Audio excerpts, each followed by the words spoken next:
one of the foremost. He was one of 40 experts on 9/11 who testified at the 6-day International Citizens Inquiry into 9/11, held in Toronto in May of 2004. I helped organize that event. At the inquiry, Michael Rupert addresses the absence of jet interceptors, but the unlikelihood of a simple stand-down order, and asks, what if they were so confused and had been so deliberately confused that they couldn't respond? Michael Rupert is standing by at his office in Sherman Oaks, California. Michael, thanks for this. What is the reason for the failure of U.S. military jets to show up in a timely fashion on 9/11? Well, the simple fact is, Barry, that they didn't know where to go. The reason that they didn't know where to go was because a number of conflicting and overlapping war game exercises were taking place, one of which, Northern Vigilance, had pulled a significant number of North American fighter aircraft into Canada and Western Alaska and Northern Alaska in a mock Cold War hijack exercise. There was another drill, Vigilant Guardian, which was a hijack exercise, a command post exercise, but it involved the insertion of false radar blips onto radar screens in the Northeast Air Defense Sector.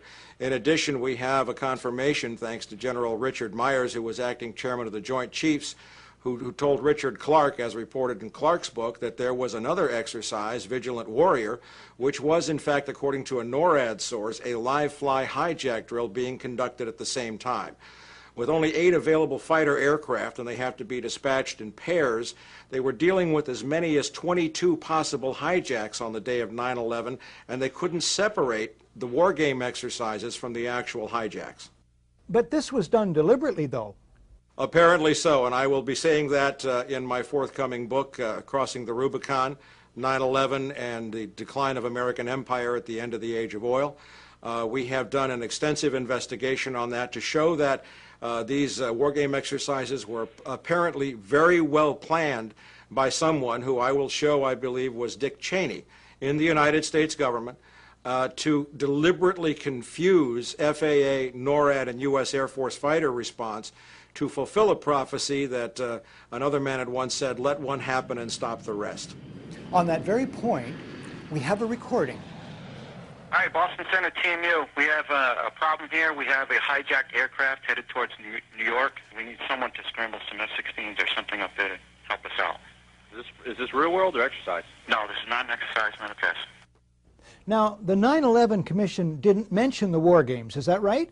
No, in their final report they did mention, I think in one paragraph, Vigilant Guardian, but the response given by NORAD Commanding General Ralph Eberhart and other Air Force spokespeople was absolutely nonsensical, and it made no mention of any of the other war game exercises. Eberhart's position was, in fact, which is a very ludicrous position, that the Vigilant Guardian exercise, leaving aside the others, actually helped speed response on 9/11, and that is absolutely not the case. How does this relate to the 9/11 Commission report, which says that planes had gone in the wrong directions? Well, that's a separate issue, and that remains to be clarified. But what I will be disclosing in my book, in effect, is that there were 2 simultaneously operating command and control systems functioning on the day of 9/11, and at sometimes they were issuing conflicting orders. We do not have a clear explanation for why fighters from Andrews Air Force Base were sent out over the sea first and couldn't turn around, because the 9/11 Commission seemed to change all the evidence just arbitrarily right before it issued its final report. So we don't have a clear explanation, but certainly there was this all consistent with a motive that said make sure that the fighters don't get to any place in time to stop the 3 critical attacks on the World Trade Center and the Pentagon. I have called that in my own research an effective stand down. Would you say that would be a correct characterization? Well, it is a de facto stand down. That was the intended result. I would really call it an intended paralysis. With only 8 available fighters, and fighters have to be scrambled in pairs, you only had a chance for 4 responses out of what we have confirmed were as many as 22 possible hijacks showing up on radar screens. That is fascinating and damning information. I look forward to your book. What about the motivation for the whole of 9/11? Well, overall, the primary motivation was something we call peak oil, the fact that the world has either passed or is at now its permanent peak of hydrocarbon or oil production, and now about to go into a condition of permanent and irrevocable decline in oil production, even as demand is soaring exponentially, both in the West and in China, Asia, and the developing countries. This has set off what we from the wilderness, and certainly in my book we will describe as a very bitter sequence of conflicts, as Dick Cheney told us in the war, that will not end in our lifetimes, to secure the last remaining oil reserves on the planet. We've seen a lot of other instances where this kind of attack was predicted and stated as a requirement for the American empire to mobilize its military resources. Zbigniew Brzezinski did in his book, The Grand Chessboard, in 1997. The Project for a New American Century called for a new Pearl Harbor in 1992. So there is, there's a lot of evidence here showing very clearly that this attack was needed. It was planned, and all of the evidence that has been so diligently compiled has just been absolutely ignored by the Keene Commission. And finally, Michael, I certainly, for one, accept your motive of peak oil. What about other motives that could be involved? Well, if you are going to, as Zbigniew Brzezinski wrote, he said some kind of direct external threat, an attack like Pearl Harbor. Basically, he said you have to scare the bejesus out of the American people to get them to support the, quote, imperial mobilization, those were his words, necessary to secure these vital resources in these strategic geopolitical regions on the planet. Without that, the American people would never have gone for it. And of course, now in late 2004, we are beginning to see that the American people aren't going along with it now either. Michael, thank you for this today. Bye-bye, Barry. Dr. Robert M. Bowman is a veteran of 122 combat missions in Vietnam. His 22-year Air Force career culminated in his job as Director of Advanced Space Programs Development for the Air Force Space Division during the presidency of Ronald Reagan. He's president of the Institute for Space and Security Studies. His presentation to the Citizens Inquiry was titled, "A Fighter Pilot Looks Back at 9/11 and Forward to a Resurrected America." 9/11 is related to just about everything else, particularly the war against Iraq. These two things have one aspect very much in common. They are both, in my opinion, treason. The cabal of neoconservatives at PNAC, I think you all know what that is, who planned this war, Cheney, Rumsfeld, Wolfowitz, Libby, Pearl, Jeb Bush, even before W became president, I don't say elected, I say became president, this cabal knew the American people would not stand for a war against Iraq unless there was, as they put it in their own document, a new Pearl Harbor. 9/11 supplied that. In other words, 9/11 was a false flag operation. That's one term to describe an act carried out to make it appear it was done by someone else. Next, the man who's written the book on false flag operations. Webster Tarpley is an historian and journalist based in Washington, D.C. He has studied the dark world of intrigue, peopled by patsies, paid killers known as operators, and moles, government officials who flout their own country's laws.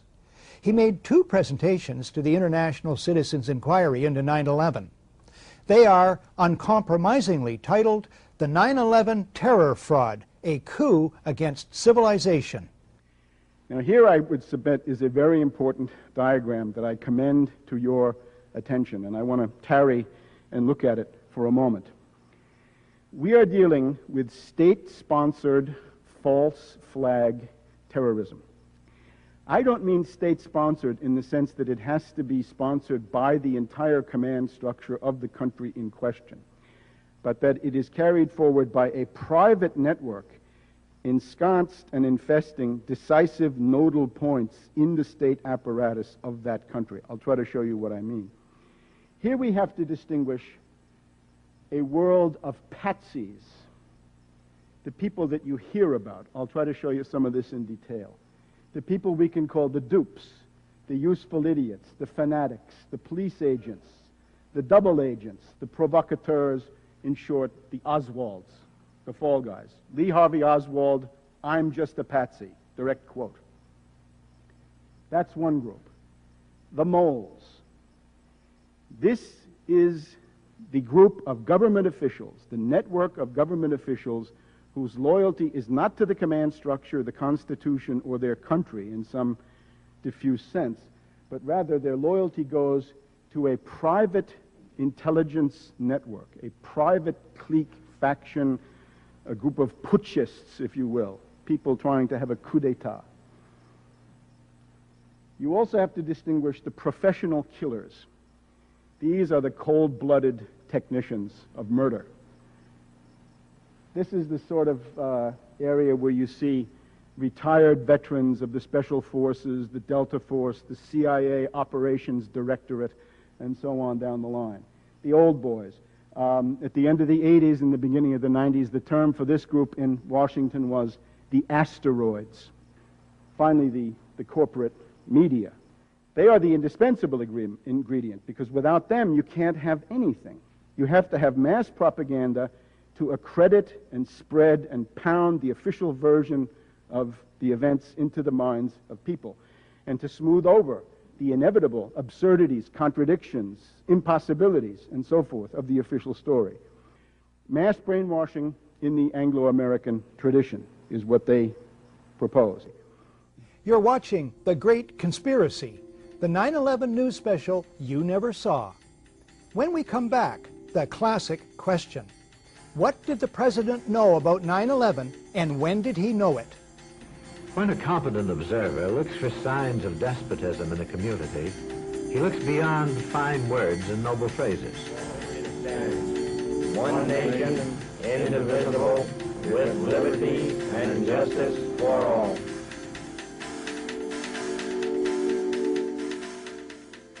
Welcome back to The Great Conspiracy, the 9/11 news special you never saw. What did George Bush know about the events of 9/11, and when did he know them? I'm not asking what George Bush, or Bill Clinton for that matter, knows or should have known in the weeks or years before based on this or that so-called intelligence report that he sees or should have seen about vague or not so vague alleged terrorist threats. No, my questions are much more restricted. I'm asking what specific advance information George W. Bush has about the first plane hitting the World Trade Center before it strikes. How does he get that information, and from whom? Why does he act as if he has far less information than the record shows he must have had? Initial news reports show the president informed of the gravity of the situation that morning. That famous whisper in the ear must be put into context. It takes place at 9:05. That's 1 hour and 5 minutes after the first hijacking. 45 minutes after the FAA is aware of multiple errant airliners. 20 minutes after the first aircraft smashes into the Trade Center. 18 minutes after CNN breaks into regular programming. In other words, a torrent of hot water churns under the bridge before whisper time. Researchers Jared Israel